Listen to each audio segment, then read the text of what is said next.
Hi, folks. Since we are under 24 hours until WrestleMania season, I thought it'd be kind of appropriate that I bring up from worst to best my personal favorite WrestleMania for a guy that went back into wrestling like 2010.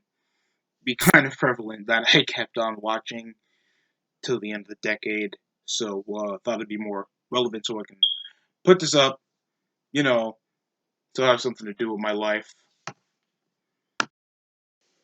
And seeing from majority of this, uh, it was kind of steep. Thanks. It's only been a decade, so we can only go up to 2010 to 2019. I'm not counting 20 because it's the span of the beginning of a new decade. We can't count that.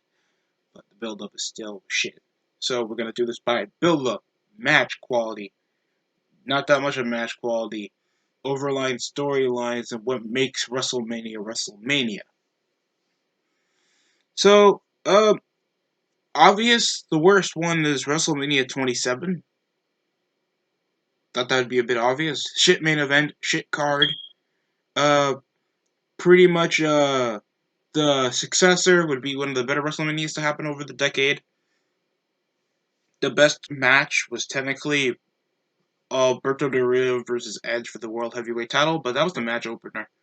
And Triple H versus The Undertaker. I thought that was the better of the two matches they had over the span of two WrestleManias. Thanks, they had a Hell in a Cell match that I thought was just kick out, kick out. Shawn Michaels was there as the special guest referee. I just found this better because it actually showed desperation and Triple H trying to get this done, even though these guys wrestled a decade prior, back at WrestleMania 17, and they were all over the place. This time they were just outside the ring for most part. My favorite parts when I think Undertaker spear tossed Triple H into the coal mine, little dome shit because he was heel at the time. Spine buster to the fucking conference table, to the commentary table. The pedigree that reversed into a tombstone pilot driver that nearly got a 3 count. It was a fucking good match for a shitty Mania. No one cared about the CM Punk and Orton match except the RKO at the end. It was most of these didn't even have like upsides or future things. Edge would retire early as possible after injuries would get the best of him. Undertaker wouldn't be doing full time or Triple H. CM Punk was the only person that benefited, and he lost that Mania. Miz wouldn't recover back in the main event scene for a minute, unless you want to count his like stints with the Intercontinental title, but that doesn't count or anything else. It was just a weak card, and it just like Mitch undervalued almost everything. Like just to build up for Cena versus The Rock, that would be WrestleMania 28 would be one of the better manias to come out for the decade. But other than that, it was a crappy mania, and most people's expense, and even for me, because for me, I was excited for WrestleMania 27 for some apparent reason, because it was that when we were actually buying pay-per-views instead of like waiting for the network. Now it's 2015. Next up was WrestleMania 35. I seeing how I actually watched the full card and they fucked up immediately. Like, what culture got this bitch at the best, greatest WrestleMania of all time? Oh, god damn it! This was just last year too. They had 16 matches on the card and 3 on the pre-show. And for what stints that some pre-show matches deserve Mania time? There was a cruiserweight match that was the funnest part of the show. Of Kurt Hawkins and Zack Ryder were Raw Tag Team Champions. Did you remember that? Seth Rollins and Brock Lesnar, yes, the Royal Rumble winner, opens up Mania. That that hasn't happened since WrestleMania 28. That's dumb. I always dislike the Royal Rumble winners opening up Mania. It undervalues the gimmick match. It undervalues the guy you think is getting pushed for at least a future spot on the roster, and it just undervalues the point of Mania because you have the Royal Rumble. You make a guy eliminate nearly 29 dudes, and it's somehow the stint that he gets on the card is fucking opener for Seth Rollins. That would still overshadow his future wife, Becky Lynch, that would end main eventing the pay-per-view. That wasn't even much of an interesting match to begin with. It was full of botched spots. I think Ronda Rousey broke her fucking back in a sunset. I think Charlotte tossed her outside and she just laid awkwardly on the back. I was like, I know she fucking hurt something.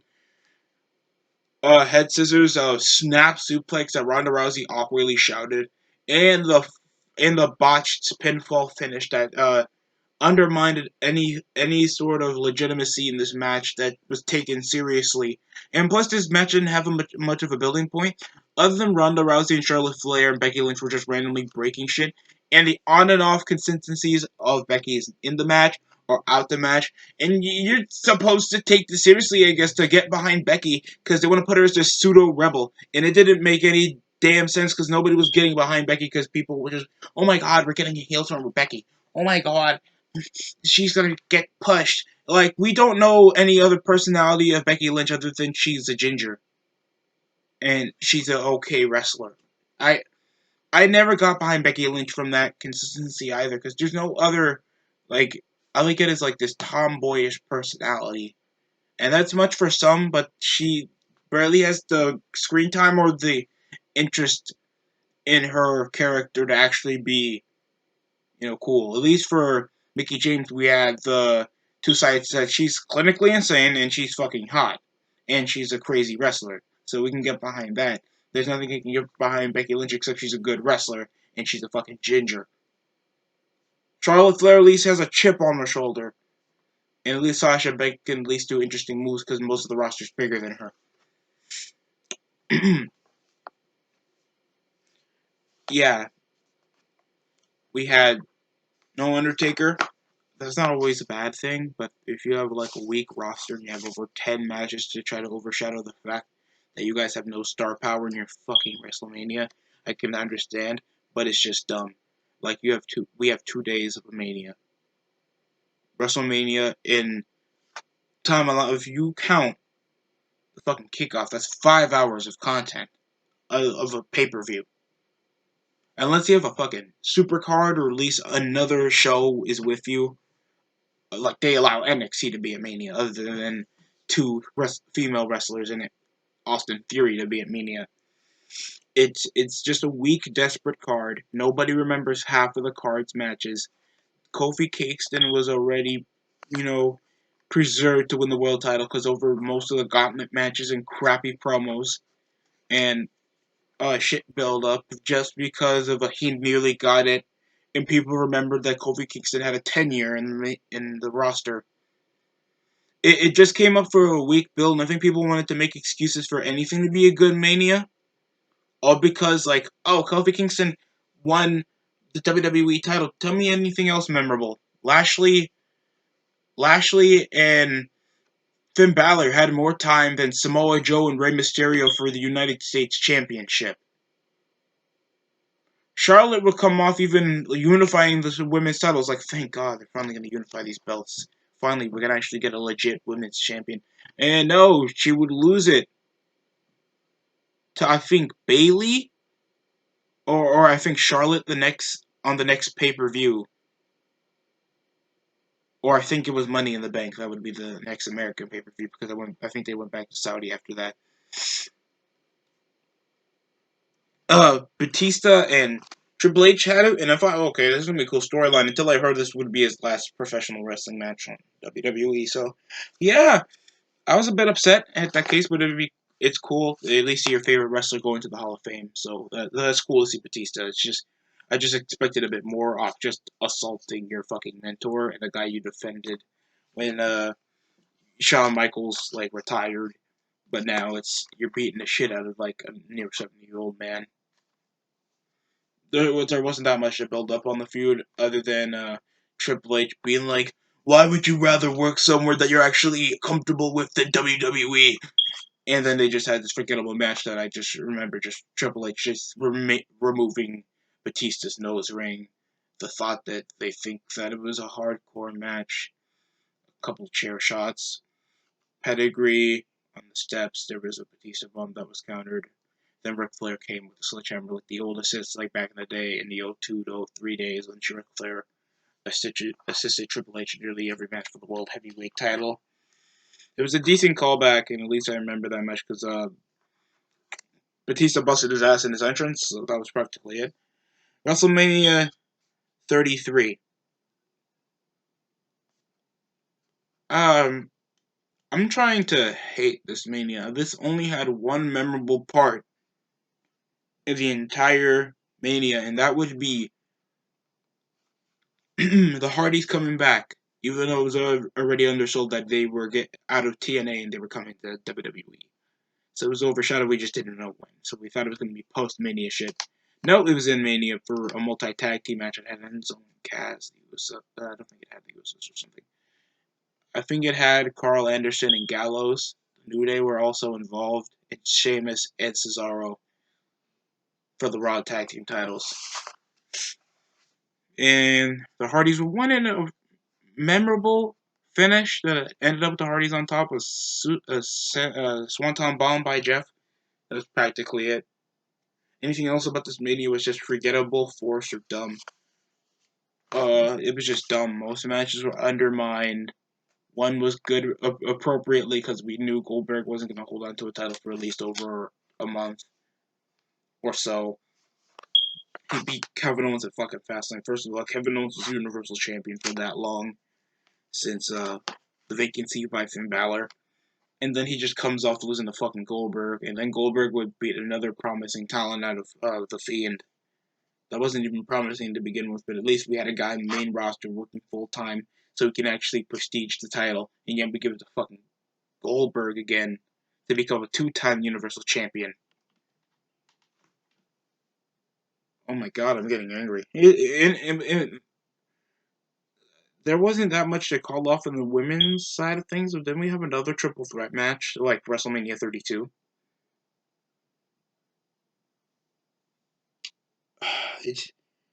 It's just terrible.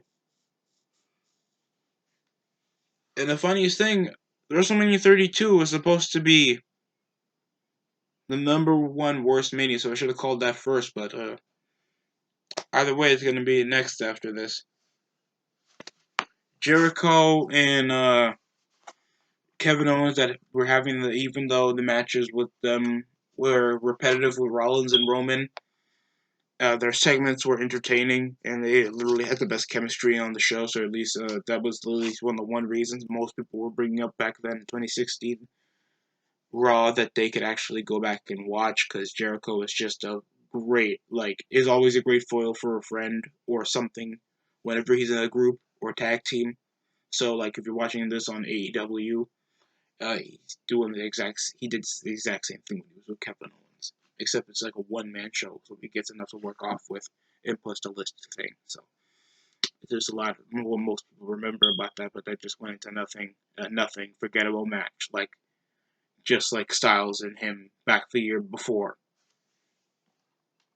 Undertaker showed his fucking age again, like he's always done for over a decade, against Roman Reigns in a repetitive spear, kick out, spear, choke slam. I think there was a bot. It's still like 7 botches. Thanks, Undertaker was too slow to even do anything over the moves. And Roman Reigns, this match ended as long as it shouldn't have. John Cena and Nikki had the shitty, forgettable matches to show that John Cena is loyal in some doses because he ended up just not being with her at the end point after just proposing the next year. Oh, shit. So that sucked. Really badly.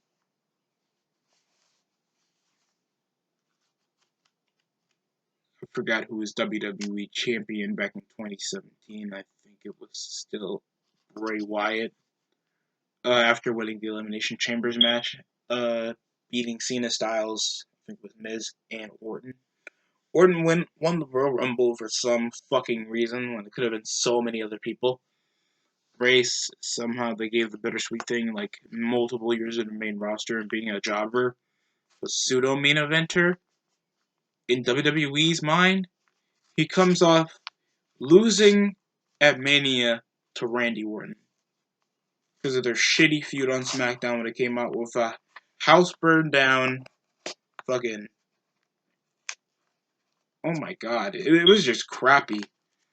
Just to build up a point that they they can do spooky, scary skeleton shit, but it didn't concede from anything because it was obvious that Orton being part of a group was obviously going to come into a turn of the babyface with the cum dragon thing and his entrance shit, or the cum snake. There was literally just the Hardys coming back. I can see nothing other than Styles and Shane McMahon wasn't as bad as people thought it was. Because I thought the match was going to be fine, maybe some crazy spots or so, but they made it a regular wrestling match that was super retarded. But it wasn't that bad. I mean, Shane is a shooting star press. That shocked the shit out of me. This was one of the funner minions for me to watch, but it wasn't the best at all. We also had I'm just gonna cut it give it a roadblock. Uh, WrestleMania 32 should have been the first one I called, but it was so forgettable I even forgot that I was supposed to put it on the list. WrestleMania 32 is one of the worst WrestleManias I've watched personally. It was like 4 hours, and for me that was like loss of insanity because Monday Night Raw is pay per view length. WrestleMania is over pay per view length. They had the shittiest excuses of a big stage. It was just this dumbass star that was just the excuse for WWE to not make a practical setup to make WrestleMania feel like this ominous giant thing that you can be in, and they'll make a theme of the city that you're in. No, they'll make it look like fucking. We're at WrestleMania, and here's a big TV to display it, just like what the fuck we saw at WrestleMania 35. Like, if you show shit like that, no one's gonna ever come to your event and make it like WrestleMania 31, or WrestleMania 34, or WrestleMania 26. Or fuck it, even though WrestleMania 27 was terrible, at least the stage looked like, oh my god, I'm at WrestleMania. So, we had 32's crappy excuse of the stage. The best match on the show was the ladder match for the Intercontinental title. Even though we knew Zack Ryder was going to hold it for under 24 hours, because still Zack Ryder wasn't taken any way seriously back in 2016 from 2012 for obvious reasons. He's already been buried as mid Carter, and I find that impossible for certain people. Jesus Christ. We had AJ Styles lose his debut Mania match against Jericho in a forgettable match that, I already watched most of their matches from their time on SmackDown. He had a match on him against him on Raw, then they tagged, and then they had a better match at Fastlane. Then they just went into blows for some apparent reason.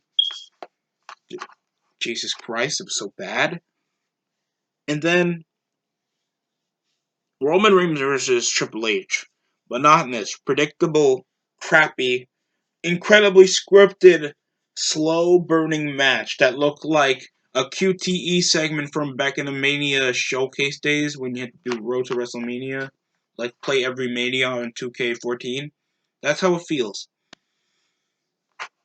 At least it was one of the last Manias before they did another brand split for some fucking reason. I think because we had a lot of fucking indie fat talent that we can make a brand split out of it, but that kind of exceeds our growth as a roster. But whatever, man.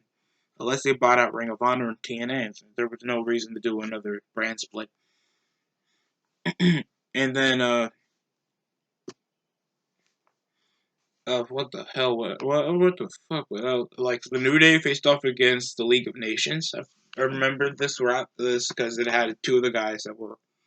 They at least had two guys that were world champion, Rusev and Wade Barrett, until Wade Barrett left, and Rusev now in purgatory. Currently, he's going over contract negotiation. Jesus Christ. The match was so bad. It was so forgettable, other than the serial entrance, and of course Steve Austin, Shawn Michaels, and Mick Foley coming out, because Texas. Other than to get a weird pop, because the rest of the show was getting fucking boring, and we needed a pop from somewhere. the triple threat match that was incredibly spotty for the women's title, the debut, the return of the women's championship. Because somehow they think, oh, because you call it new, and it looks like the fucking WWE championship, but white, looking like some white Twix shit. It looks so bad. And I dropped my book.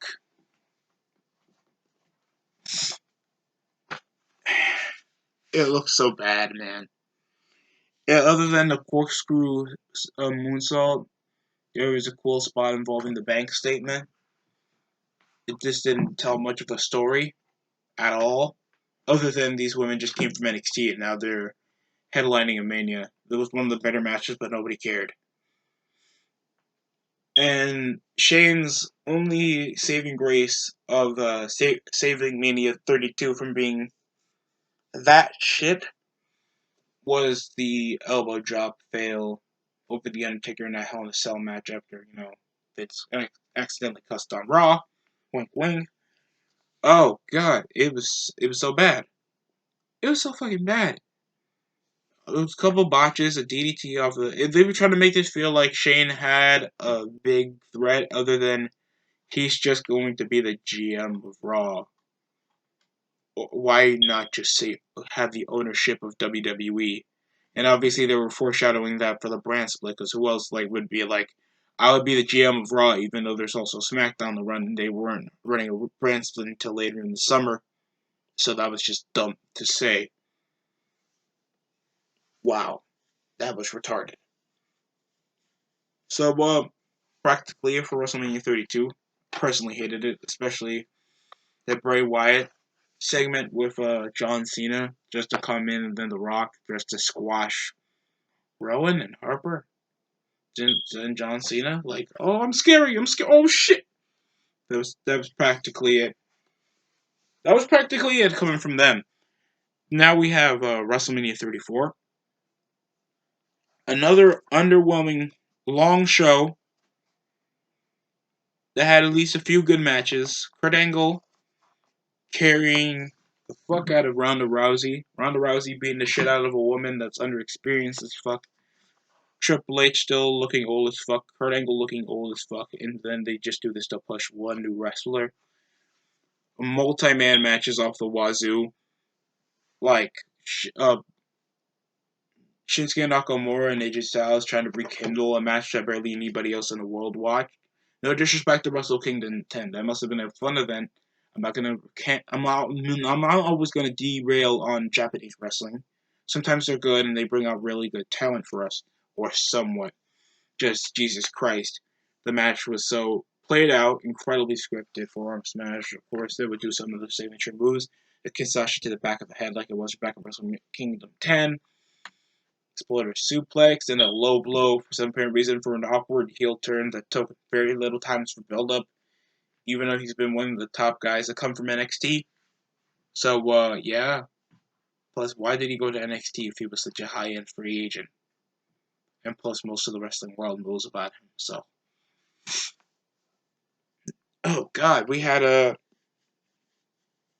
Undertaker squash Cena for a dream match over 10 years too late. We had a Brock Lesnar have another kick out match with Roman Reigns, and they would do the same thing of SummerSlam the next year,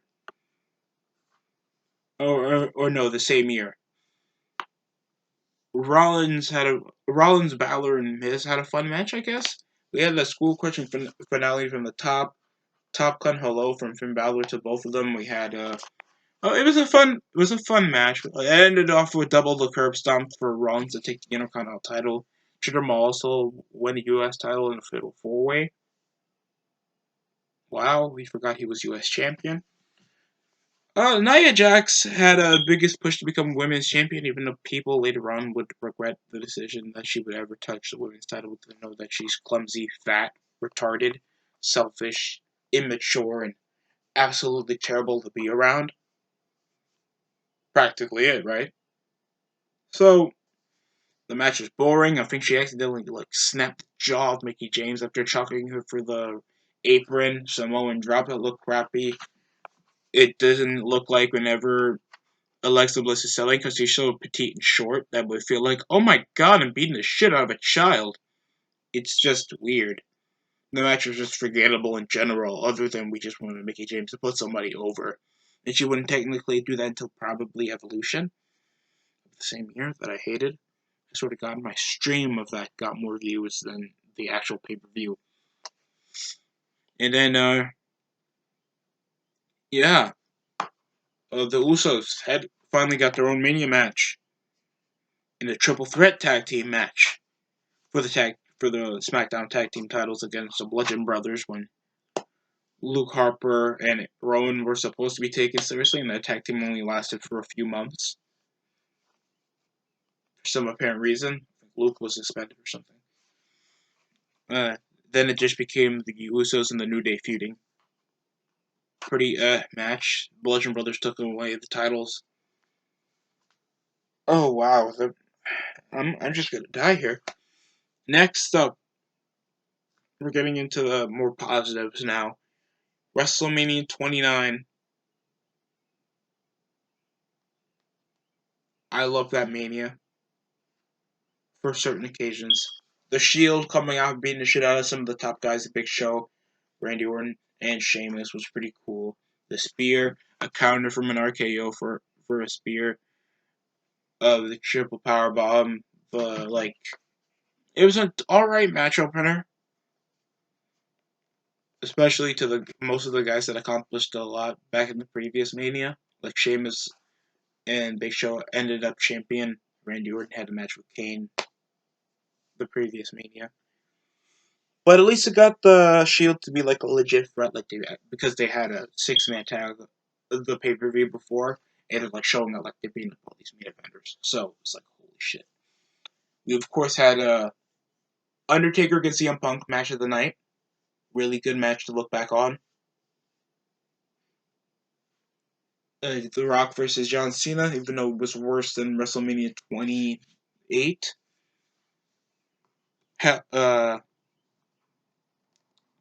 Triple H. Triple H versus Brock Lesnar in a street fight. That was actually not a bad match. Alberto Del Rio faced up against Jack Swagger and Forgettable won. I don't think tag titles were on the line at that WrestleMania. WrestleMania 30 will not be in the top 3. It had only one title on the line. There wasn't that much to know except probably the opening match and the ending match.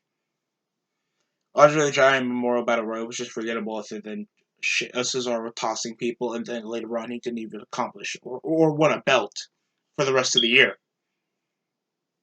And he was coming from a lengthy United States title reign, so whatever happened to that type of push, I don't know. Other than he feuded with Sheamus and Cesaro and Dolph Ziggler for a while. That were both holding championships.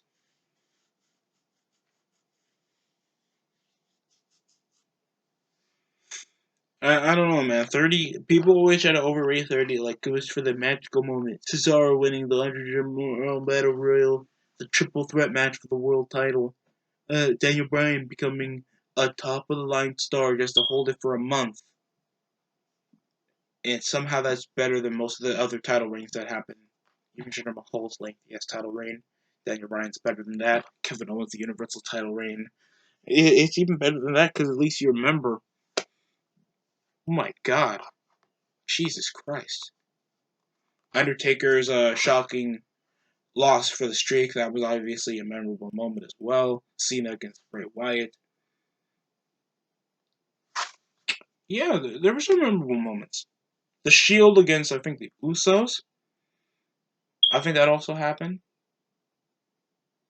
Involving the Wyatt family, or I think that was it was a tables match on the previous pay-per-view. That was a good ass match. And now here's the Shield again.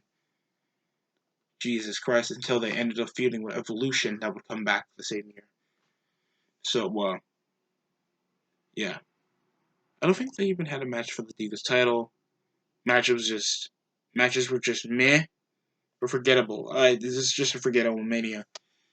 In some instances, other than they had some good moments. Next up was WrestleMania 31. People always think this is like, this is a shitty mania. It's not that bad as people think. At least they had matches that had meaning. There was a pretty good, ladder match for the Intercontinental title, even though it was a bit forgettable. It had some alright spots. Dean Ambrose took a power bomb through a ladder like a champ. R-Truth's retarded antics. Stardust was a mistake. Luke Harper, it looked like everybody at least had a reason to be there. Same as John Cena versus Rusev. At least try to make Rusev feel like a star, even though it didn't. Kevin Owens was the only technical person to benefit off feuding with John Cena afterwards. He won the U.S. title. And technically Seth Rollins. Sting versus Triple H. That was at least a big match. We never even seen these guys wrestle before. The Undertaker against Bray Wyatt. That would be a match everybody would like to see. And plus, it had some cool ass spots. We also had Seth Rollins cashing in at Mania. That's obviously a shocker moment at itself. Brock Lesnar and Roman Reigns. I never even disliked the move from this match. Brock Lesnar treated Roman Reigns like this little bitch. And that was so crazy to see because we thought it would be like near fall after near fall, and Roman Reigns was just kicking out of nearly anything that Brock Lesnar would just dish out like a fucking paper ball tossed at the trash can. So though it wasn't even a bad Mania, at least it had memorable spots. The show wasn't even that bad, except the women's tag team match that had no reason to exist. WrestleMania 28. Sorry about that. It was memorable for so many instances. The Hell in a Cell match with Triple H and The Undertaker. First time ever John Cena and The Rock ever wrestled. The shocker finish for the WWE World Heavyweight title. An underrated match over Jericho and CM Punk with actual good build for the world title. Even though these guys had a mid-card spot, obviously The Rock versus John Cena, CM Punk not being a little bitch. John Laurinaitis and versus Teddy Long's team wasn't that bad of a match. Big Show actually coveting something for the Intercontinental title. This match, the show was at least memorable in some instances. It had its own shocker, quick moments, and it also had, oh my god, I can't believe John Cena lost to The Rock, and all this other crap that at least made a fun, fast-paced, unpredictable storytelling show, and that's what I think every Mania should do, and it should at least show like, oh my god, I want to watch it again. Best and number one, best Mania of the decade would be WrestleMania 26. Because what the fuck is wrong with you? What's wrong with you if you don't pick 26? If you're the type to think, oh my god, WrestleMania 30 is the best thing of the decade for one thing, you're retarded. You are. If that's like your personal preference, that one match defines the good thing about a show, or at least a few things that you feel like, oh, Dave Meltzer likes it, or like, oh my god, something, it doesn't make a damn difference. Undertaker versus Shawn Michaels, Batista against John Cena, Edge versus Jericho in a cool match, a Money in the Bank fucking ladder match. When's the last time you actually saw that in Mania? This was the last Money in the Bank ladder match until they just did a ladder match for the fuck of it.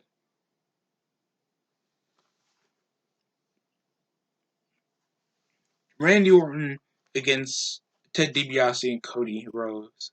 We also had a Divas match that no one cared a shit about. CM Punk versus Rey Mysterio.